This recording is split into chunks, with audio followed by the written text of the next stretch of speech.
حضرت لوط علیہ السلام کا ذکر قرآن حکیم میں کئی ایک مقامات پہ ان کی قوم کے تفصیلی حالات آئے ہیں. ان میں سے ایک مقام سورۃ الاعراف بھی ہے. یہ حضرت ابراہیم علیہ السلام کے بھتیجے تھے. سورۃ العنکبوت میں آیا کہ ایک لوط ان پر ایمان لے کر آئے ابراہیم علیہ السلام پر. اللہ تعالیٰ نے انہیں پیغمبر بنا کر سدوم کی بستی کی طرف بھیجا. یہ آج بھی بستی موجود ہے لیکن تباہ شدہ حال کے اندر. اردن اور فلسطین کے درمیان اس ٹریک میں یہ بستی آتی ہے. اس کے کھنڈرات اور جو عذاب کے اثرات وہ ابھی تک وہاں پر موجود ہیں. اس کی ویڈیوز یوٹیوب کے اوپر ریئل ٹائم موجود ہیں. جس نے دیکھنی ہو وہ دیکھ سکتا ہے. انگلش میں ہم سڈوم، کیونکہ وہ ڈی یوز ہوتا ہے، سوڈومی کی ٹرم اس عمل کے لیے ہے. ہومو سیکچولیٹی بعض لوگ اس کے لیے لواطت قوم لوط کی وجہ سے استعمال کرتے ہیں. بلکہ یہ سارے الفاظ اس کے لیے استعمال ہوتے ہیں اور اس کا ذکر تورات کے اندر بھی موجود ہے. حضرت لوط علیہ السلام پر صرف ان کی 2 بیٹیاں ایمان لے کر آئیں. ان کی اپنی بیوی بھی کافرہ تھی، وہ بھی قوم کے ساتھ برباد کر دی گئی. کوئی ان پر ایمان نہیں لے کر آیا سوائے 2 بیٹیوں کے. ان کی قوم جو ہے وہ مردوں کے ساتھ بدفعلی کے کبھی گناہ کے اندر مبتلا تھی، جس کی باقیات آج کل آپ کو مدارس میں، بعض کالجز یونیورسٹیز کے ہاسٹلز میں بھی نظر آتی ہیں. اور اس حوالے سے میں کافی دفعہ بول چکا ہوں. آپ کو پتہ ہے جب وہ مفتی عزیز صاحب کی ویڈیو لیک ہوئی تھی اس کانٹیکسٹ میں بھی قوم لوط کا عمل مدارس کے اندر، یہ آپ یوٹیوب پہ لکھیں، لاکھوں لوگوں نے وہ ویڈیو دیکھی ہے. مسند احمد میں حدیث ہے، مشکات میں بھی یہ ساری احادیث موجود ہیں. آپ کو کتاب النکاح چیپٹر میں یہ احادیث مل جائیں گی اینڈ پہ جا کے، اور کتاب الحدود چیپٹر جو مشکات کا ہے جس میں گناہوں کی سزا کیا ہے مختلف گناہوں کی، اس کانٹیکسٹ میں بھی آپ کو یہ ساری احادیث مل جائیں گی. پرائمری بکس مسند احمد، جامعہ ترمذی کے اندر تفصیل کے ساتھ یہ احادیث موجود ہیں. مسند احمد میں حدیث ہے کہ ایسا شخص ملعون ہے جو یہ بدفعلی کا عمل کرتا ہے، چاہے وہ مرد کے ساتھ کرے خواہ وہ عورت کے ساتھ. اور جامعہ ترمذی کے اندر حدیث موجود ہے کہ اللہ تعالیٰ ایسے شخص کی طرف نظر رحمت نہیں فرماتا جو مرد کے ساتھ یا کسی عورت کے ساتھ خواہ وہ اس کی بیوی ہو اس طرح کا عمل کرے. جامعہ ترمذی اور ابو داؤد کے اندر موجود ہے کہ ایسے لوگوں کی سزا یہ ہے کہ فاعل اور مفعول دونوں کو قتل کر دیا جائے اگر وہ بالرضا کر رہے ہیں، اور اگر ظاہر ہے کہ بالجبر ہوا ہے تو پھر صرف فاعل کے ساتھ یہ معاملہ کیا جائے گا. ابن عباس کا فتویٰ موجود ہے مصنف ابن ابی شیبہ کے اندر کہ وہ فرمایا کرتے تھے کہ ایسا عمل کرنے والوں کی سزا یہ ہے جو خلفائے راشدین نے بھی مقرر کی کہ اسے اس علاقے کی سب سے اونچی بلڈنگ سے زمین پر پٹخا جائے، مر جائے تو ٹھیک، اور اگر زخمی حالت میں ہو تو پھر پتھر مار مار کر اسے ہلاک کر دیا جائے. یہ اس کی سزا ہے. کتنی سخت سزا ہے آپ اندازہ کریں اس عمل کی. اور یہ سزا قرآن سے ہی ڈیٹیکٹ کی گئی ہے. آگے اس قوم پر جو اللہ کا عذاب نازل ہوا اس میں بھی یہی تھا کہ اللہ تعالیٰ نے اس پوری بستی کو، فرشتوں کو حکم دیا کہ اسے اٹھائیں اور بلندی سے الٹا کر کے پٹخ دیں، اور اس کے بعد ان پر پتھروں کی بارش ہوئی. آج بھی سائنٹیفکلی یہ چیز ثابت ہے کہ وہاں پر ایک آتش فشاں پہاڑ پھٹا تھا جس سے لاوا اور پتھر نکلے تھے، جس سے وہ قوم تباہ کر دی گئی. ظاہر ہے وہ اس کی سائنٹیفک ریزن تو ہوتی ہے. اللہ تعالیٰ کی طرف سے جو زلزلے کی شکل میں عذاب آتا ہے یا چنگھاڑ کی شکل میں آتا ہے یا تیز ہوا چلنے کی شکل میں آتا ہے، اس کے لیے کوئی نہ کوئی سائنٹیفک ریزن تو ہوتی ہے. اللہ تعالیٰ ایکٹیویٹ کرتا ہے ان چیزوں کو. بہرحال اس چیز کو مانتے ہیں کہ ایک بستی تھی. آج بھی ان کے جو فاسلز ہیں وہاں پہ موجود ہیں. ایون جو لوگ گھروں میں ہیں وہ اوندے منہ اسی طریقے سے پڑے ہوئے ہیں، آج بھی اسی حالت میں وہ پتھر بن گئے ہوئے ہیں. وہ ساری ویڈیوز اویلیبل ہیں ریئل ٹائم. وہ سدوم کی بستی ہے انگلش میں اس عمل کو سوڈومی کہا جاتا ہے. آپ گوگل پہ جا کے لکھیں تو آپ کو وہ قوم صدوم کے بارے میں سب کچھ مل جائے گا، چونکہ یہ تورات کے اندر بھی اس واقعے کا ذکر موجود تھا.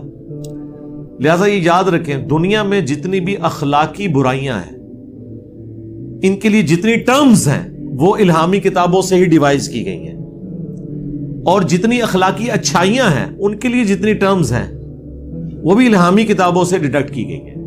کیونکہ انسان اخلاقی قوانین نہیں بنا سکتا. مرد بنائیں گے تو اپنے حقوق کی بات کریں گی، عورتیں بنائیں گے تو اپنے حقوق کی بات کریں گی. اللہ تعالی اخلاقی قوانین خود بناتا ہے. اور یہاں پر بھی اللہ تبارک و تعالیٰ نے اس قوم کا ذکر کیا تاکہ لوگ اس برائی سے بچیں. اب جب حضرت لوط علیہ السلام نے ان کو کہا کہ تم جو اللہ تعالیٰ نے عورت یعنی بیویاں بنائی ہیں ان کی بجائے تم یہ والا کام کرتے ہو، بل انتم قوم مسرفون، بلکہ تم حد سے بڑھنے والے ہو، تو اس کے جواب میں انہوں نے کیا کہا؟ وما کان جواب قومی، اور ان کی قوم کا جواب نہیں تھا الا مگر یہ ان قالوا اخرجوہم من قریتکم، کہ وہ سب کے سب کہنا شروع ہو گئے کہ اس کو جو ہے نا وہ اس بستی سے نکال دو. انہم اناس یتطہرون، یہ بڑے پاک باز لوگ بننا چاہتے ہیں، یعنی حضرت لوط اور ان کی 2 بیٹیاں. اور تو کوئی ایمان ہی نہیں لے کے آیا تھا.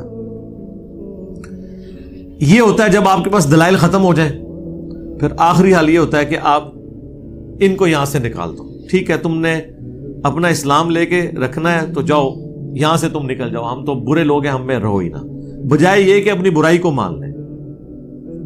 یہاں آج علماء بھی آپ کو یہی کرتے ہیں. آپ کسی کو مشورہ دیں کہ میرے بھائی یہ سنت کے مطابق یہ عمل ہے، وہ کہتے ہیں جی آپ کا دل کرتا ہے تو ٹھیک ہے، ادروائز آپ ہماری مسجد سے نکل جائیں. سیم وہی اینالوجی ہے، فارمولے سیم ہے، ہر جگہ آپ کو وہ اپلائی ہوتے ہوئے نظر آئیں گے. اچھا، یہاں پہ آپ دیکھیں ایک لفظ استعمال ہوا ہے جواب. یہ جواب عربی کا لفظ ہے، اردو میں بھی استعمال ہوتا ہے. اچھا، اردو میں عموماً لوگ اردو بولتے ہوئے جواب کہتے ہیں، وہ لفظ غلط ہے. اصل لفظ ہے اردو میں جواب، کیونکہ عربی سے ہے نا. جیم کے اوپر کیا ہے؟ زبر. اور جواب کس کا ہوتا ہے؟ سؤال. اردو میں ہم اسے زبر سے پڑھتے ہیں سوال. سوال لفظ غلط ہے، یعنی اردو میں جو آپ بول رہے ہیں اس کے بالکل الٹ ہے. سوال کے اوپر زبر ہے اردو کے اندر جو ہم بول رہے ہوتے ہیں، لیکن اصل لفظ کیا ہے؟ سؤال. واو بھی کوئی نہیں، سین پہ پیش، واو کے بعد وہ جو الف ہے وہ حمزہ اس کے اوپر ہے. سؤال، سؤال اور جواب. لیکن ہم کیا بول رہے ہوتے ہیں؟ سوالو جواب، یا جواب بھی بات بول دیتے ہیں. یہ لفظ جواب ہے، یہ لفظ آ گیا. اردو میں بعض اوقات ڈکشنری میں آپ کو الفاظ نہ مل رہے ہو تو قرآن میں آپ کو کافی سارے الفاظ مل جائیں گے، جس سے آپ کو پتہ چل جائے گا کہ اس میں یہاں پہ زبر آتی ہے یا زیر آتی ہے یا پیش آتی ہے. فَأَنْجَيْنَاهُ وَأَهْلَهُ إِلَّا امْرَأَتَهُ، تو اللہ تعالیٰ فرماتا ہے ہم نے نجات دے دی انہیں اور ان کے گھر والوں کو، سوائے ان کی بیوی کے. کانت من الغابرین، وہ بھی پیچھے رہنے والوں میں شامل ہو گئی. یہ 2 پیغمبر ایسے ہیں جن کی بیویاں بھی کافرہ تھیں، حضرت لوط اور نوح علیہ السلام. وَأَمْطَرْنَا عَلَيْهِمْ مَطَرًا، اور ہم نے ان پر برسایا می پتھروں کا. فَانظُرْ كَيْفَ كَانَ عَاقِبَةُ الْمُجْرِمِينَ، تو پھر دیکھو کیسا انجام ہوا ایسے مجرمین کا. اب یہاں پہ وہ تفصیلی واقعہ نہیں آیا، بس یہاں پہ یہ کنکلوڈ ہو گیا. قرآن حکیم میں سورۃ الحجر کے اندر تفصیل سے یہ واقعہ آئے گا کہ ان کے اوپر پتھروں کی بارش ہوئی تھی. پھر سورۃ الذاریات میں آئے گا کہ حضرت ابراہیم علیہ السلام کے پاس فرشتے آئے انسانی شکل میں، اور حضرت ابراہیم ان کے لیے بنا ہوا بچڑا لے کر آ گئے. جب انہوں نے دیکھا یہ تو کھانا نہیں کھا رہے، اور اس زمانے کے اندر جب کوئی آپ کا نمک نہ کھائے تو اس کا مطلب ہوتا تھا کہ یہ آپ کا دشمن ہے، کیونکہ اتنی غیرت اس وقت لوگوں میں موجود تھی کہ اگر کسی کے گھر سے نمک کھایا ہے نا تو اب اس کے خلاف نیگیٹو ایکٹیویٹی پرفارم نہیں کرنی. تو حضرت ابراہیم علیہ السلام دل میں گھبرا گئے کہ یہ مجھے نقصان پہنچانے آیا ہے. تو پھر فرشتوں نے تسلی دی کہ ہم فرشتے ہیں, انسانی شکل میں آئے ہیں. اب اتنے واقعے سے ہی آپ کو کتنے عقائد کلیئر ہو گئے. حضرت ابراہیم علیہ السلام کو پتہ ہی نہیں چلا یہ فرشتے ہیں جو انسانی شکل میں آئے ہیں. علم غیب کا عقیدہ بھی کلیئر ہو گیا کہ اس وقت ہوتا ہے جب اللہ بتاتا ہے. اگر ان کو پتا ہوتا تو اتنی تکلیف اٹھاتے کہ بچڑا پہلے ذبح کرتے, پھر اس کا گوشت کرتے, پھر پکا کے لے کے آتے. بے فکر ہو کے بیٹھنا تھا. جس طرح ہمیں رمضان میں پتا ہوتا ہے کوئی آ بھی جائے مہمان, پتا چل جاتا ہے روزے سے ہے تو بس بے فکر ہو جاتے ہیں, اور جب پتا چلے افطار سے پہلے ہی جانا ہے پھر تو اور بے فکر ہو جاتے ہیں. ٹھیک ہے, تو ابراہیم علیہ السلام بے فکر ہو جاتے ہیں, نہیں ہوئے. اس کے بعد ابراہیم علیہ السلام کو یہ بھی نہیں پتا چلا کہ یہ جو لڑکے ہیں جو لڑکوں کی شکل میں آئے تھے یہ فرشتے ہیں جو انسانی شکل میں آئے تھے. پھر قرآن میں آیا کہ ابراہیم علیہ السلام ان سے جھگڑنا شروع ہو گئے اس معاملے میں کہ جب انہوں نے یہ بتایا کہ ہمیں اللہ نے بھیجا ہے کہ ہم ایک قوم کو الٹنے کے لیے آئے. تو حضرت ابراہیم نے پوچھا کون سی قوم؟ تو انہوں نے کہا وہ سدوم کی جو بستی ہے. تو حضرت ابراہیم نے فوراً کہا کہ وہاں تو لوط بھی ہے میرا بھتیجا. حالانکہ حضرت ابراہیم کو بھی پتا تھا, لیکن پیغمبر رقیق القلب ہوتے ہیں. تو انہوں نے کہا کہ ہمیں پتا ہے ان کو اور ان کے گھر والوں کو ہم بچا لیں گے سوائے ان کی بیوی کے. 2 بیٹیاں ان کی بچیں گی اور وہ بچیں گے. ٹھیک ہے, یہ تو خیر انہوں نے بعد میں اس کی تعداد بتائی. پہلے حضرت ابراہیم کے بارے میں قرآن میں آتا ہے کہ حضرت ابراہیم جھگڑا کرنا شروع ہو گئے ان کے ساتھ اس بات پہ کہ کسی طریقے سے عذاب ٹل جائے. اور حضرت ابراہیم نے اپنی طرف سے, اب یہ جو آگے ڈیٹیل ہے نا, جھگڑنے کا ذکر قرآن میں ہے کہ بحث شروع کر دی, لیکن وہ تفصیل کیا ہے وہ تورات میں ہمیں ملتی ہے کہ حضرت ابراہیم نے کہا کہ اچھا مجھ سے تم یہ وعدہ کرو کہ اگر 10 بندے نکل آئے ایمان والے تم اس بستی کو نہیں الٹو گے. فرشتوں کو تو اللہ نے بتایا ہوا تھا کہ کتنے بندے ہیں. انہوں نے کہا جی لو جی وعدہ. انہیں ایویں اپنی یاری نبھائی حضرت ابراہیم نال کہ تسی فرماتے ٹھیک ہے خلیل اللہ ہو تسی تہاڈی گل دا بھرم رکھاں گے. اور وہ بھرم بھی انہوں نے ادھر تک ہی رکھنا تھا جتنی اللہ نے اجازت دی ہوئی تھی, ورنہ اللہ کے حکم کے بغیر تو کمٹمنٹ نہیں کر سکتے تھے. حضرت ابراہیم کو شک پڑ گیا کہ وہ کام جو ہے نا کوئی ڈل گیا ہوا ہے. پھر حضرت ابراہیم نے کہا کہ نہیں 10 نہیں 5. انہوں نے کہا ہاں اگر 5 بھی نکل آئے نا تو معافی. حضرت ابراہیم کو کیا پتا تھا کہ 5 بھی نہیں نکلنے. ٹھیک ہے, یہ تو جناب ختم نبوت کی برکت ہے جو یہ امت اتنے بڑے لیول کے اوپر توحید قبول کیے ہوئے ہے, پیغمبروں کی دعوت کو مانے ہوئے ہے.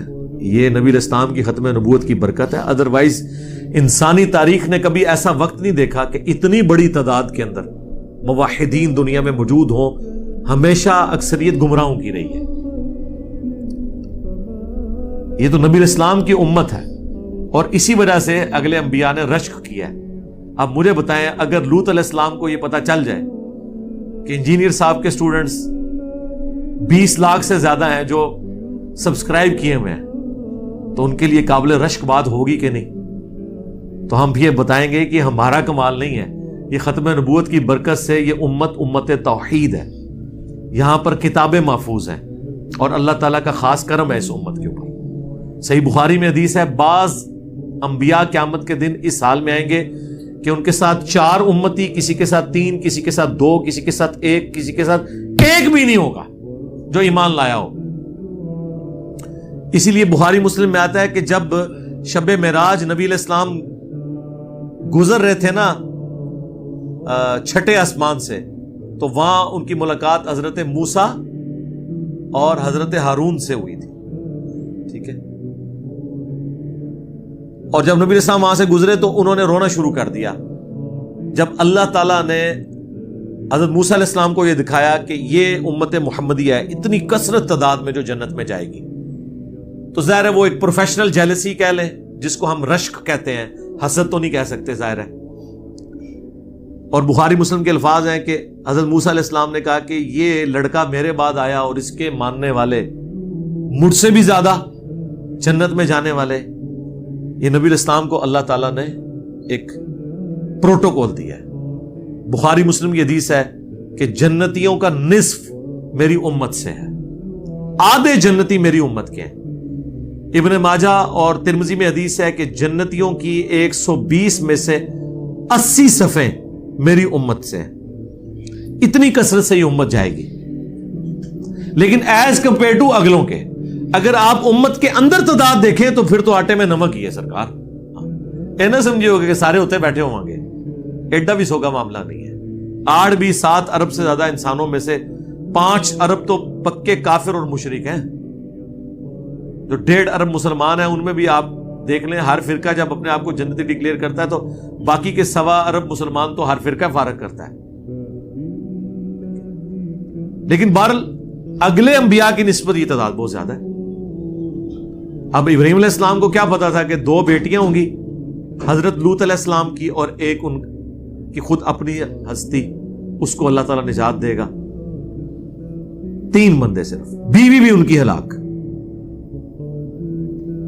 پھر وہ نوجوانوں کی شکل میں قرآن پاک میں پوری تفصیل آتی ہے. اب وہ جب نوجوان حضرت لوط علیہ السلام کے مہمان بن کے آئے تو لوط علیہ السلام کو بھی علم غیب نہیں تھا جب تک اللہ نہ بتائے. وہ مہمان بن کے گئے, اللہ تعالیٰ نے سنت اڈاپٹ کی ہے نا, وہ قرآن میں پوری تفصیل آئی ہے. پھر اس کی مہمان کی شکل میں گئے تو حضرت لوط علیہ السلام نے انہیں گیسٹ کے طور پہ رکھا کہ دوسرے علاقے سے لوگ یہاں پہ کوئی وزٹ کرنے آئے. اس جگہ پہ لوگ ٹورزم بہت زیادہ تھی, لوگ دوسرے ملکوں سے سیر و سیاحت کے لیے آیا کرتے تھے.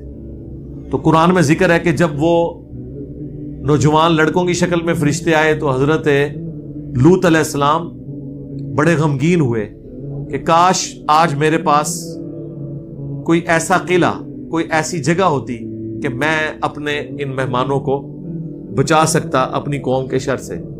کیونکہ انہیں ڈر پڑ گیا کہ اگر وہ اتنے لڑکوں کو دیکھیں گے تو وہ تو اپنی حاجت پوری کرنے کے لیے یہاں آ جائیں گے.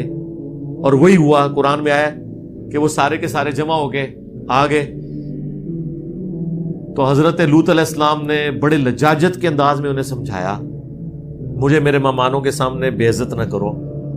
کاش کوئی مضبوط قلعہ ہوتا میں اس کی پناہ لے لیتا, یا کاش شیخ عبد القادر جیلانی ہوتے ایک نگاہ مار کے ہلاک کر دیتے.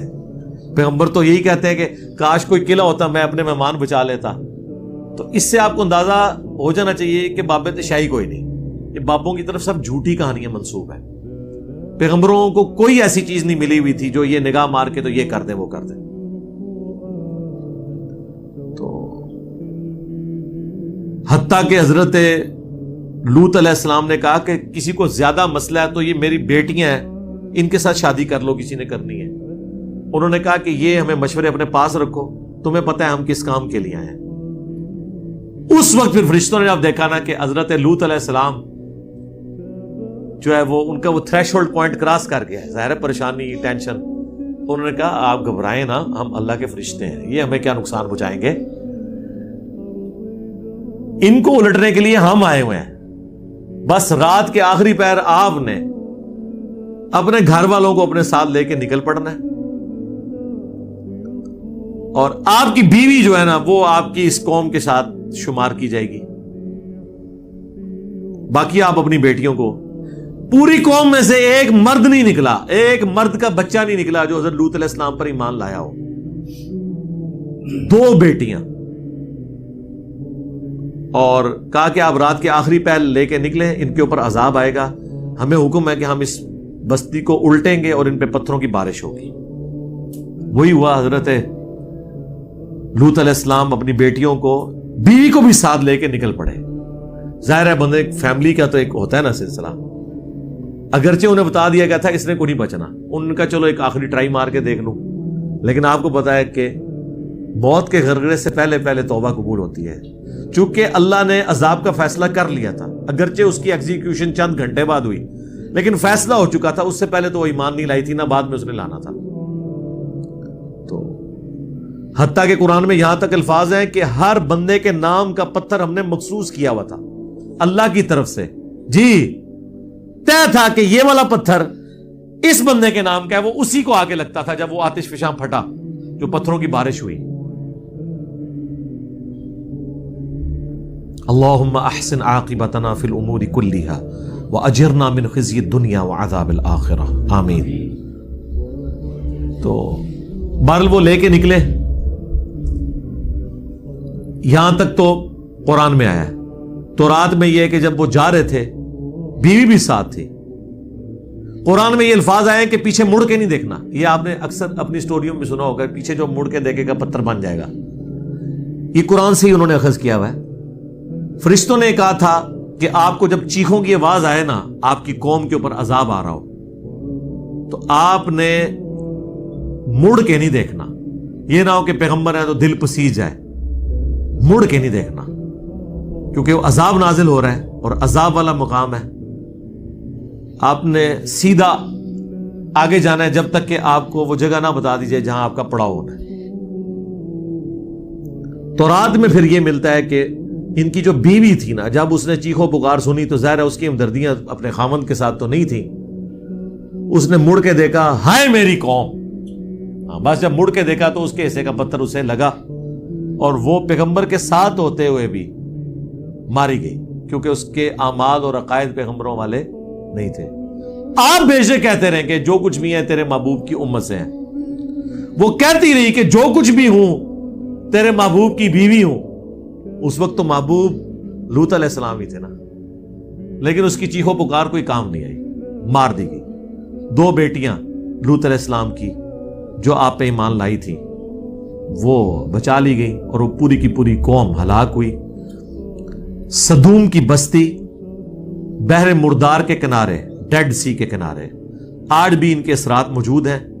اسی طریقے سے وہ گھٹنوں کے بل گرے ہوئے ہیں اور اوندے منہ پڑے ہوئے ہیں۔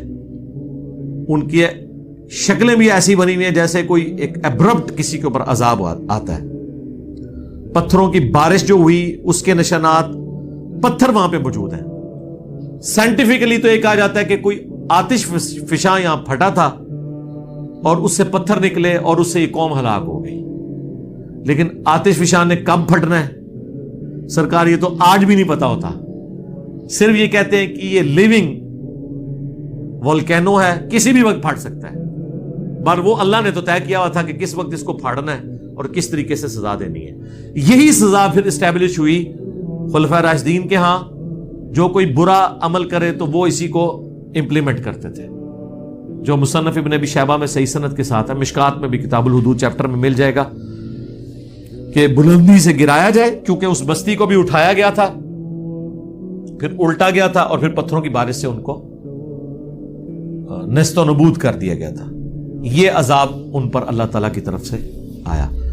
میں نے تفصیلی گفتگو اس لیے کر دی تاکہ جو سکیٹرڈ فارم میں مختلف آیات قرآن حکیم میں مختلف جگہ موجود ہیں، اب جب دوبارہ یہ ذکر آئے گا تو آلریڈی یہ قرآن کلاس کے اندر میں نے کراس ریفرنس کے طور پہ ساری وہ آیات ڈسکس کر لی ہیں۔ بعض جگہ ذرا تھوڑا ذکر ہوتا ہے، بعض جگہ زیادہ ہوا ہوتا ہے، کچھ حصہ تورات میں مل جاتا ہے، کچھ قرآن میں، کچھ احادیث کی کتابوں میں۔